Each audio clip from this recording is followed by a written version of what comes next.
You all have real estate questions. Henry and I are here to answer them.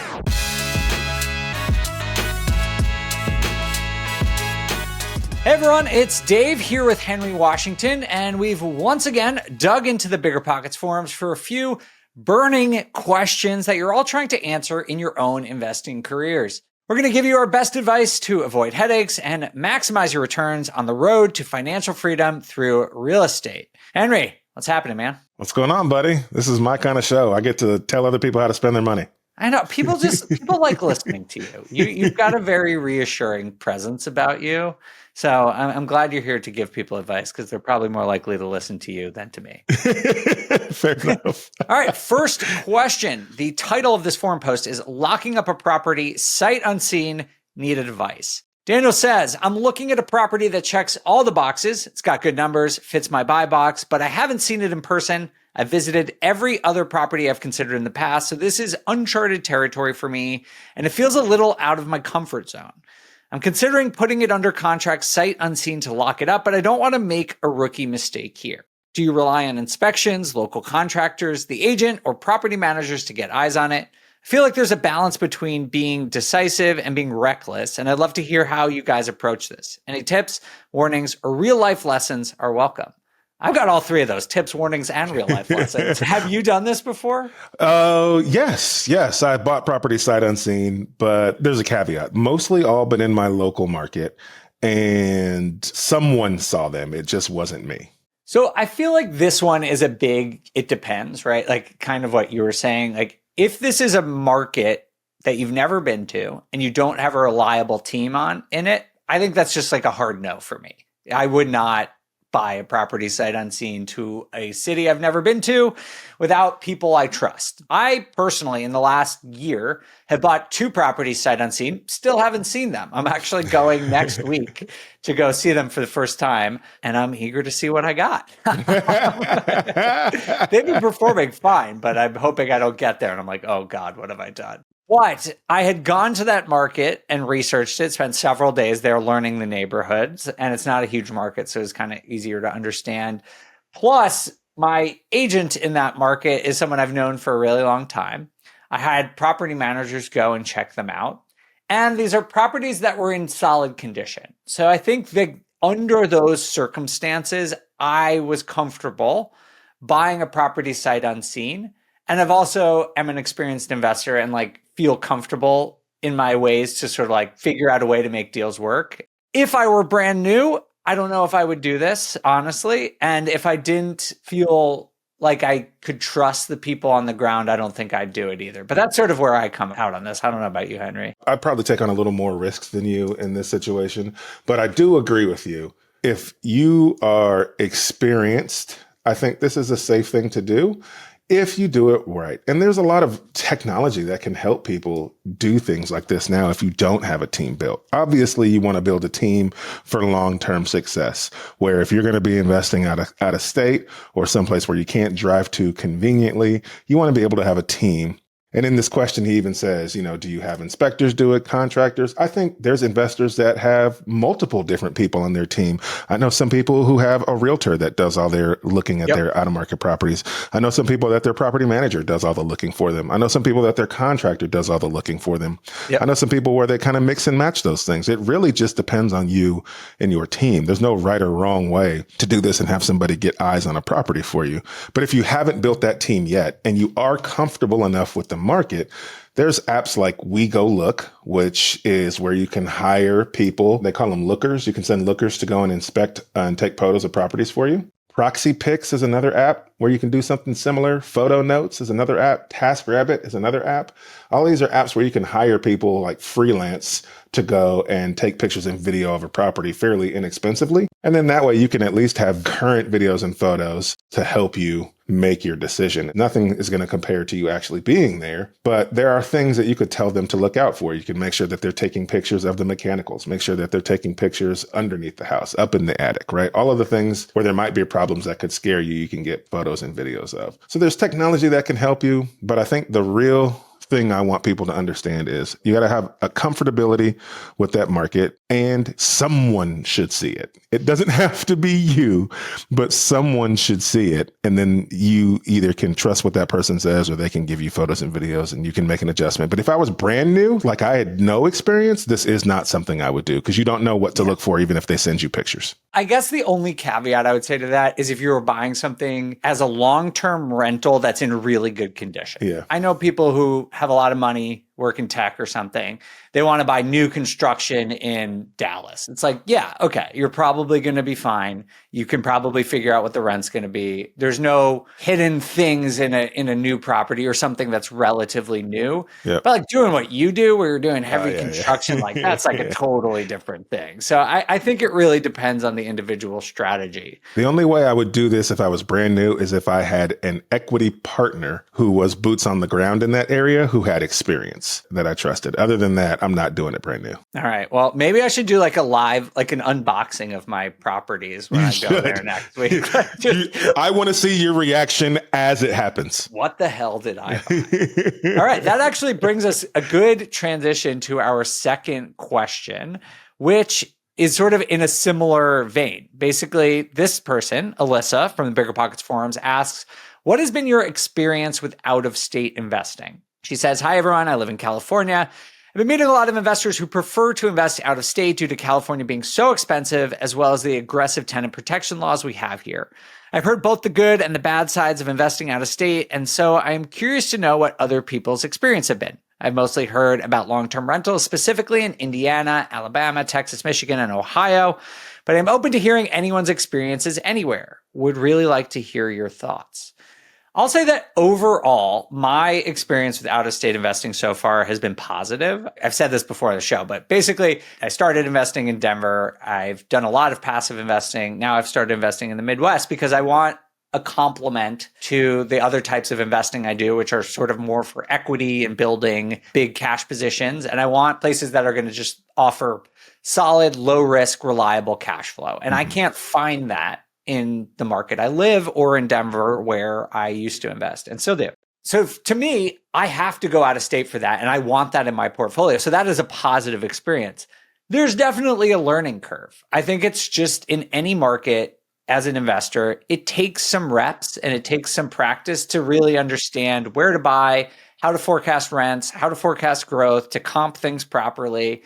And there's going to be a little bit of inefficiency, in my opinion, at the beginning of this, because any market you live in, you're going to inherently just understand. Like when I started investing in Denver, like I knew the cool neighborhoods to live in. I knew where my friends wanted to live. I knew the seasonality patterns of when to rent. You know, like you just get those things. And it's taking me longer to learn that. But I think it's necessary for me. And it's just kind of a learning curve that you have to understand and not expect to be an expert as quickly as you might in a local market, but appreciate that you're going to get something that you might not be able to get in your portfolio if you just stayed only in your local market. I think it's more of a question of what do you want your life to look like? And then you design your business to fit that. Mm-hmm.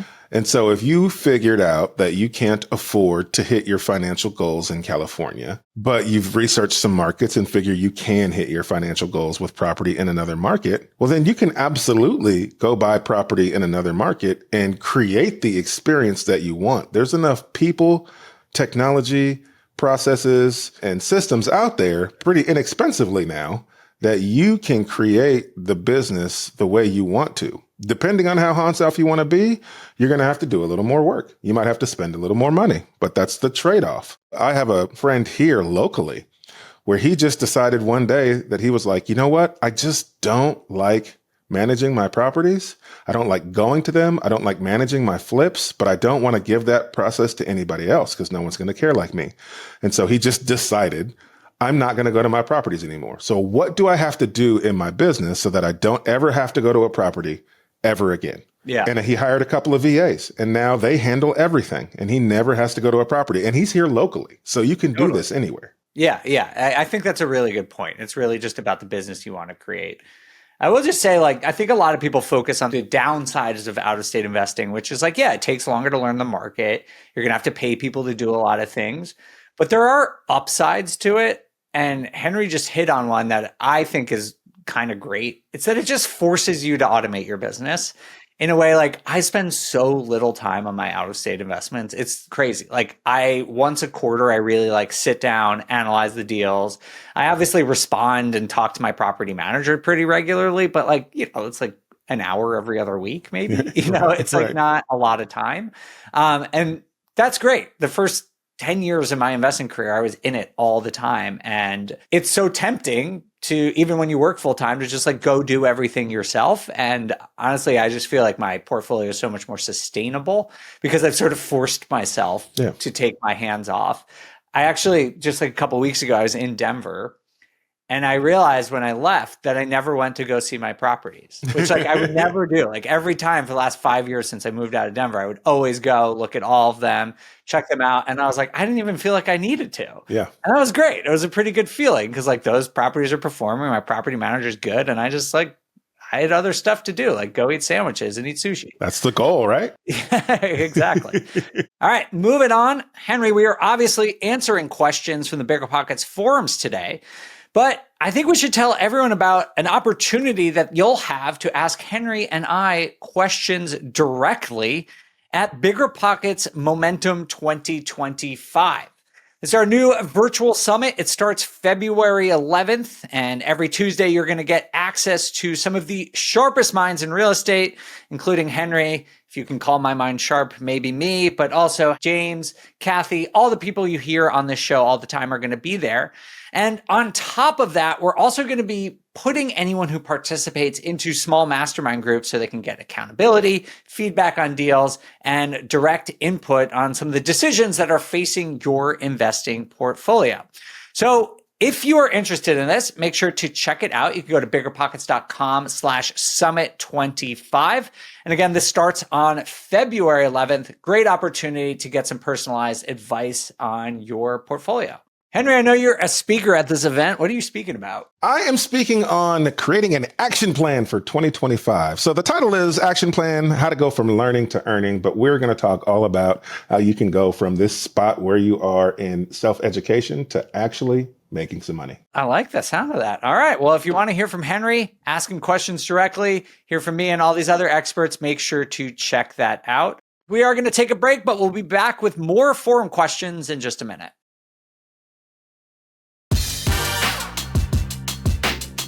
All right, Henry, we are back answering questions. This one I think is perfect for you. It comes from Sean Gammons, who says, how to buy 2 rentals in 1 year. I was going to buy an owner-occupant duplex with 3.5% down, then buy an investment property using 25% down, but my DTI ratio would not qualify for both mortgages in the same year unless I used a DSCR loan.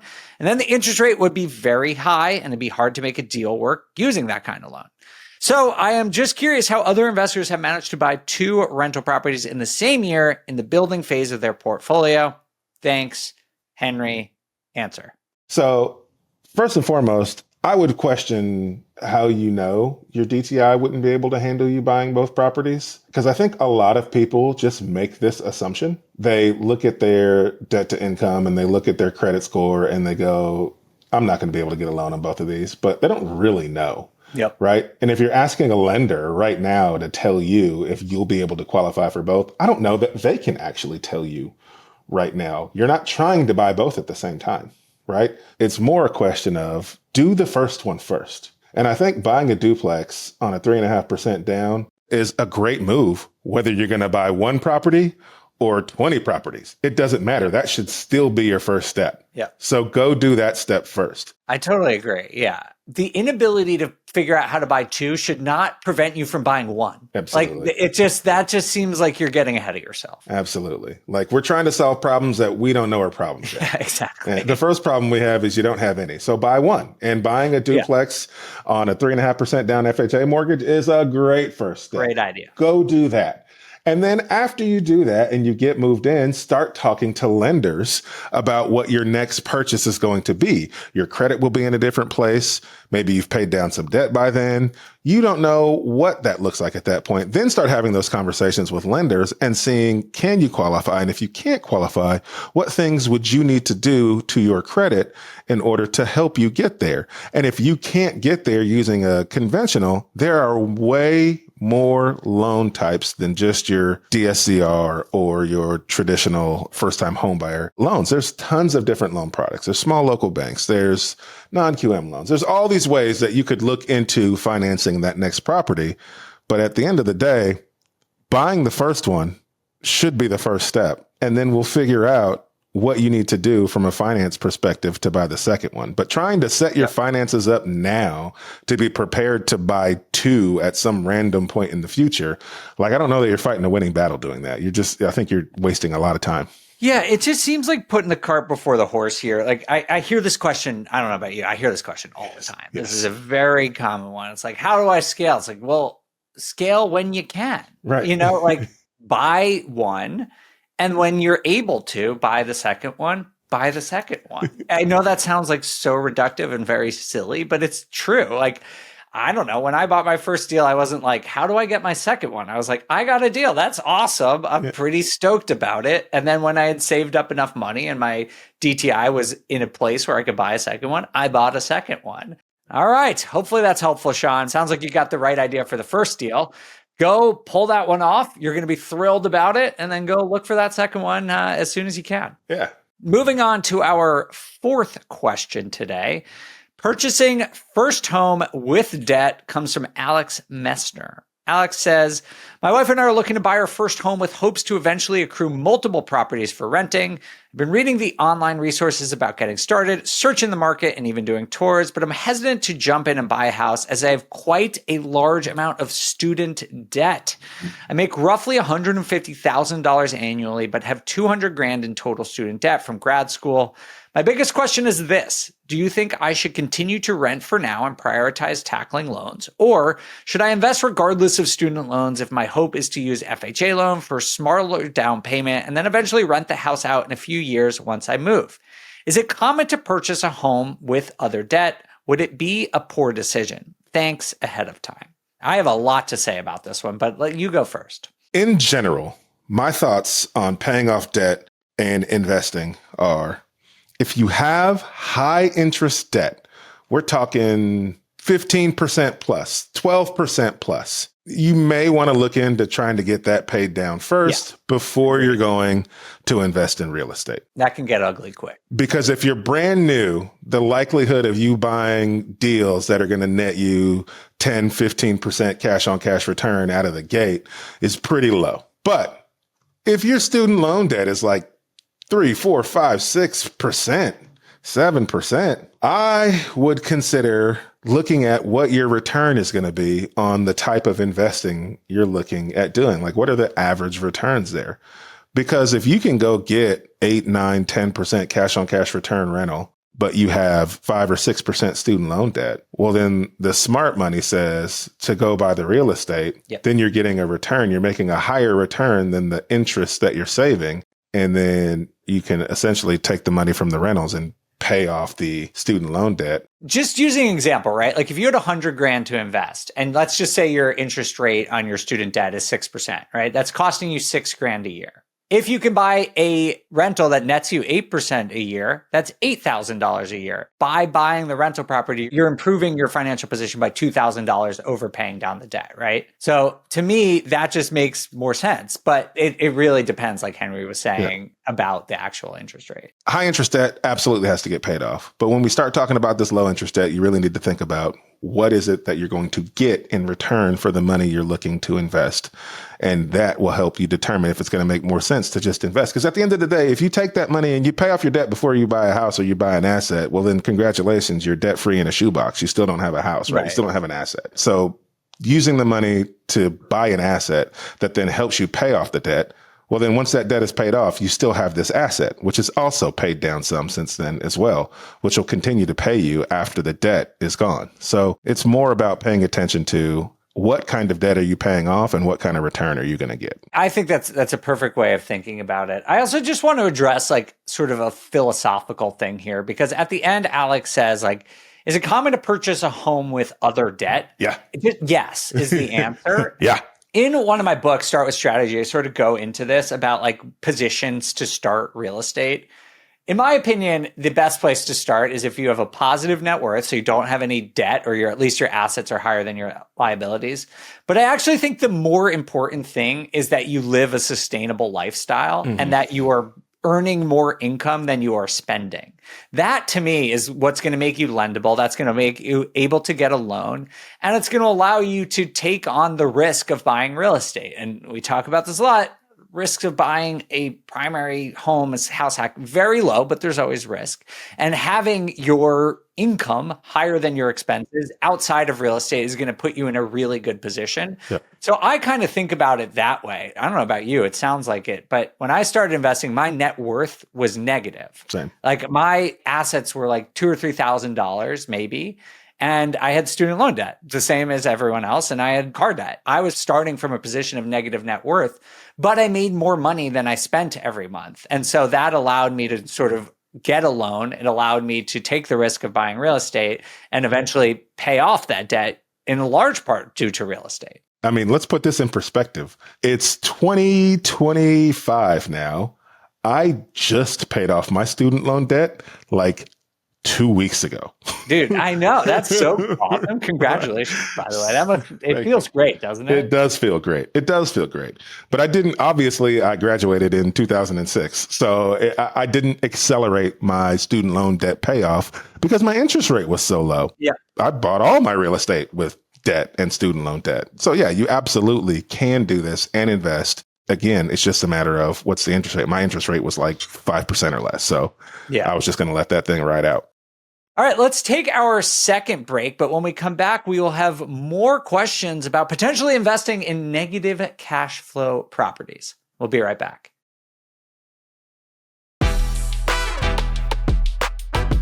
All right, welcome back to the BiggerPockets podcast. Today we are answering questions from the forums. This next question comes from Ryan Cousins, who asked about holding onto a negative cash flow property. So Ryan says, hey all, I have a scenario to run by everyone. My wife recently received a job offer in which she would make a lot more money, but we would have to relocate. We currently own our home, which we bought about 1.5 years ago. It's a 3-bed, 3-bath, new construction home. We love the area. We think there's going to be a lot of appreciation as the area matures. The tricky part is if we hold on to it, we'll surely be in the red when we rent it out. The basics are our mortgage is $5,965. Wow, expensive. And I believe we can get anywhere from $5,250 to $5,500 on monthly rent. I would be self-managing the property because I know the area well, have local connections to help out in a pickle, and could get there in a day drive if need be. Wow. All right. Henry, where do you start on this one? It's a question for me of what's the equity position now, and then what's the projected equity position in the future? Cash flow isn't the only important part about a real estate deal. The other thing that could be beneficial to this couple is, could they depreciate that asset or accelerate the depreciation on that asset? And how much does that save them in taxes as W-2 earners, right? So yeah, it might cost them a few $100 a month, but it might save them $20,000 to $30,000 in taxes. That's something you would want to speak to a tax accountant about to get a full picture of what it is that you would be giving up if you sold it, or what it is that you would be getting if you sold it. Don't just look at the cash flow, but look at the cash flow, look at the equity, look at the appreciation, and then look at how the taxes could or couldn't benefit you, and then make a decision. That's good advice. I think that you should consider it. It is all an it depends. I'll just say I don't like it. I don't like this deal. Personally, I wouldn't do it just for a couple of reasons. First of all, I think the key to being able to hold on to properties for a long time, if you're going to appreciate, is cash flow. Like, I don't like the idea of using my money to float real estate very much. I would now because I have a bigger portfolio where my total portfolio is cash flowing. And so if I say, hey, if one of my many properties is a little bit under cash flow, but the whole portfolio can sustain itself, that's a different story. I'm not getting the sense that that's the situation for Ryan. The other thing I'd say is I don't love this one because it's new construction. That does mean that you can hold on to it for a long time. But like with new construction, I think there's just not a lot of upside. Like if I'm going to land bank something, essentially, I want to know that there's good zoning upside or that I could eventually do a renovation and sort of fix it up. Or like, it's a neighborhood that used to be a little run down and now it's getting better. Usually new construction, like it's slow and steady and it's stable. And like that could provide decent appreciation. I'm assuming that just based off their mortgage, I'm going to reverse engineer and say this is $1 million house. They probably have $250,000 in equity. I just think you can invest it somewhere better. Like that would be my instinct. The other thing I'm going to say here is, Ryan, you might be much more ambitious than I am, but I'm going to say that you're probably not going to keep self-managing this place. If it is a day's drive away from you, that is a long way to drive when things go badly for a negative cash flow property. Like to me, this just spells like you're going to get frustrated either with driving somewhere all the time to lose money on it, at least on a monthly basis, or you're going to hire a property manager, which is just going to further eat into your cash flow. So to me, something about this just doesn't seem like it's going to be like a great thing, and it could be a headache. Let me add a little bit of detail to my stance here. My stance would be that this property needs to get sold. It's just a matter of when. True. Right. So if you've got $250,000 of equity, that's great. Is it the best time to sell right now? Probably not. Yeah. So I would probably hold on to this at least until the spring. Yeah. And then put it on the market where you can maximize that cash that you're going to get for selling it. Or does it make more sense because you know something that, we don't know about the area? Something's coming, something's being built that's going to help with appreciation in the future.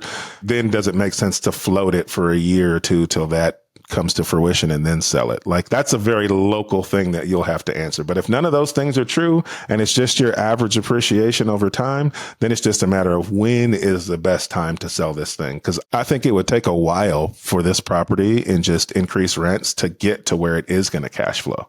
I agree with Henry. Within reason, I wouldn't sell something in January if I could sell it in May. I would definitely wait on that. But that's a lot of money that could go into a lot of different investments. And you just need to think about, like, is this the best use of your capital, or is there somewhere else you could be doing? Could you invest in your new market, invest out of state, whatever it is? This to me seems a little bit more speculative. With that amount of capital, you could be making some significant deals happen. Yeah, absolutely.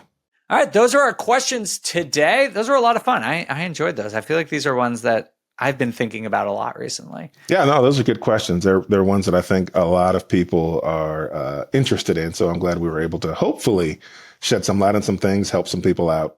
If you all want to ask Henry or I any questions, we pull these from the BiggerPockets forums. You can have those questions answered by the BiggerPockets community anytime, or we might pick yours if you go and ask them.